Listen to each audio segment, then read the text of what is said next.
కొన్ని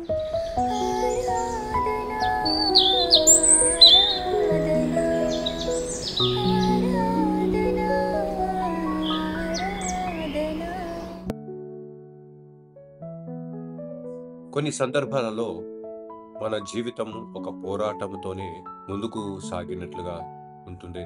అది బయట మాత్రమే కాదు గాని, మన అంతరంగంలో గూడా, మనస్సులో గూడా అదే పోరాటము, అదే ఆలోచన, అదే ఒక కన్‌ఫ్యూజన్‌లో మనము మన జీవితమును కొనసాగించు వారిగా ఉంటాం. మనము ఎంత మంచి చేయడానికి ప్రయత్నం చేసినప్పటికీ, ఎంత మంచిగా బ్రతకాలనే ఆలోచన, ఆశ కలిగినప్పటికీ, తుదకు ఏదో విషయంలో మనము పడిపోతూ, ఏదో విషయమును కృంగిపోతూ, ఏదో విషయమును చేయవలసినవి చేయక, చేయరానివి చేసే వారిగా ఉంటాం. ఈ పరిస్థితి అపోస్తలుడైన పౌలు రోమా సంఘానికి జ్ఞాపకం చేస్తుంటున్నాడు. ప్రతి మనుషుడు అబద్ధికుడగును గాని దేవుడు సత్యవంతుడుగా కాక తీరడు అంటూ పౌలు భక్తుడు రోమా సంఘానికి జ్ఞాపకం చేస్తుంటున్నాడు. అదే నేడు మనము ధ్యానించే వారిగా ఉంటున్నాం. నీకు నూతన హృదయము ఇచ్చేదను, a new heart I will give you. రోమీయులకు రాసిన పత్రిక 3వ అధ్యాయం 1-8 వచన భాగంలో నుండి 3 ప్రాముఖ్యమైన సత్య భాగములను నేడు మనం ధ్యానించుదాం. మొట్టమొదటి సత్యము, ద పాత హృదయము, ద ఓల్డ్ హార్ట్. సారి మన హృదయమును కాఠిన్యముగాను, కఠినముగాను, రాతి గుడ్డ వంటిదిగాను, కొన్ని మాటలను తిరస్కరించి, ఆయన యొక్క నిబంధనలను తృణీకరించి, ఆయన విశ్వాసంలో నుండి వైదొలిగిన వారిగా ఉంటూ, అబద్ధమైన జీవితము జీవించేవారు ఉంటున్నారు ప్రియులరా. వారినే దేవుడు విడిపించడానికి నూతనమైన హృదయమును అనుగ్రహిస్తానంటూ నేడు మనకు వాగ్దానం చేస్తుంటున్నాడు. రెండవ ప్రాముఖ్యమైన సత్యం, but who does not give up. దేవుడు మనని విడిచిపెట్టేవాడిగా, ఎడబాపువాడిగా కాదు అంటూ జ్ఞాపకం చేస్తుంటున్నాడు. ఈ నూతనమైన హృదయము ఎందు మూలంగా ఏది ఆధారపడి మనకు కలుగుతున్నది అంటే, ఆయన యొక్క కృప ద్వారానే మనము పొందుకుంటున్నాం. ఈ కృప యోగ్యత అర్హత లేని మనందరికీ ఉచితముగా, బహుమానముగా దేవుడు మనకు అనుగ్రహించుచున్నాడు.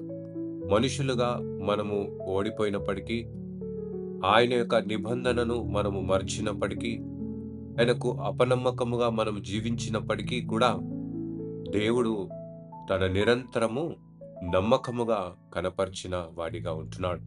మూడవ ప్రాముఖ్యమైన సత్యము, the truth that breaks chains. సత్యము మనలను విడుదల, ప్రతి బంధకముల నుండి విడిపించే విధముగా ఉంటున్నది అంటూ జ్ఞాపకం చేస్తుంటున్నాడు. పౌలు భక్తుడు మాట్లాడుతున్న ఈ సత్యము మనలను ఖండించడానికి కాదు గాని, ఆయన ఉన్నతమైన కనికరమును అనుగ్రహించి మనలను మన బంధకముల నుండి విడిపించే సత్యమై, ఈ దేవుని సత్యమై ఉన్నది అంటూ జ్ఞాపకం చేస్తుంటున్నాడు. అందును బట్టే ఆ సత్యము మనలను స్వతంత్రులుగా చేయును అంటూ జ్ఞాపకం చేస్తుంటున్నది. ఈ సత్య విశ్వాస జీవితముగా ఈ లోకంలో జీవించడానికి ఎంతోగాను సహాయం చేసే విధముగా ఉంటది అంటూ జ్ఞాపకం చేస్తుంది. కాబట్టి ప్రియులరా, ఈ రోజు దేవుడు మనకి ఆ నూతనమైన హృదయమును ఇయ్యడానికి సిద్ధముగా ఉన్నాడు. కాబట్టి మనము కూడా అట్టి నిర్ణయంతో, ప్రభువా నాకు ఈ నూతనమైన హృదయము మాకు అనుగ్రహించు అంటూ మనము ప్రార్థించినప్పుడు, ఆయన సత్యమైన వాక్యములో, ఆయన కృప ద్వారా మనకు ఈ నూతన హృదయమును కలగజేయడానికి ప్రభు సిద్ధముగా ఉంటున్నాడు. ఆయన కృపాధారితమైన జీవితములు మనమందరము కొనసాగించడానికి త్రియేక దేవుడు మనకు సహాయం చేసి కాపాడును గాక. ఆమేన్. ప్రార్థించుదాము. మమ్మల్ని మిక్కిలిగా ప్రేమించిన మా తండ్రి, నీ పరిశుద్ధ నామానికి వందనాలు. ప్రభువా నా తండ్రి, పాతవి గతించిన దిగో సమస్తము కృతవాయును. అబద్ధమైన జీవితము జీవిస్తూ ముసుగు వేసుకొని, ఇదిగో ప్రభా మేము ఈ లోకంలో జీవించిన వారిగా ఉంటున్నాం. ఎంత ప్రయత్నము చేసినా చెడుని మానలేక, మంచిని చేయలేక మేము సతమతమవుతున్న ఈ లోకములో నీవే నీ కృపయు నీ క్షేమమును మాకు అనుగ్రహించి మాకు కావలసిన ప్రక్షాళనను దయచేసి నీ కృప ద్వారా ఈ నూతనమైన హృదయమును మాకు ప్రసాదించమని ప్రార్థిస్తున్నాం. ఈ హృదయముతోను ప్రభా నీ ఆధీనములో ఉంచుకొని మా దేహము దేవుని ఆలయముగా ప్రతిష్ఠించుకొని ఇదిగో నీకు మందిరముగా ఈ లోకంలో మేము జీవించటానికి నీ కృపను దయచేయమని ప్రార్థిస్తున్నాం.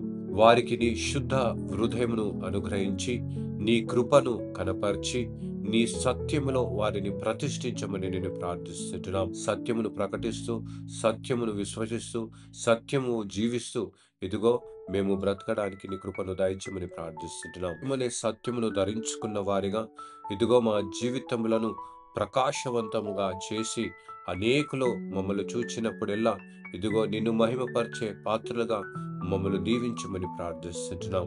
మాకు కావలసిన ప్రతి సహాయమును సహకారమును సాక్ష్యమును నీ పరిశుద్ధమైన నామములో అనుగ్రహించి నీ ముఖ కాంతి వెలుగును మాపై ప్రకాశింపచేయమని ప్రార్థిస్తున్నాం. ఈ నూతన హృదయమును మాకు అనుగ్రహించినందుకు వందనాలు చెల్లించుకుంటూ ప్రభా నేను మహిమపరిచే దీవెనలతో మమ్మల్ని అందరినీ తృప్తిపరిచి నీవే మహిమ ఘనత ప్రభావాలను మా ద్వారా అందుకుమని యేసయ్య పరిశుద్ధ నామములో వేడుకొనిచున్నాం తండ్రి.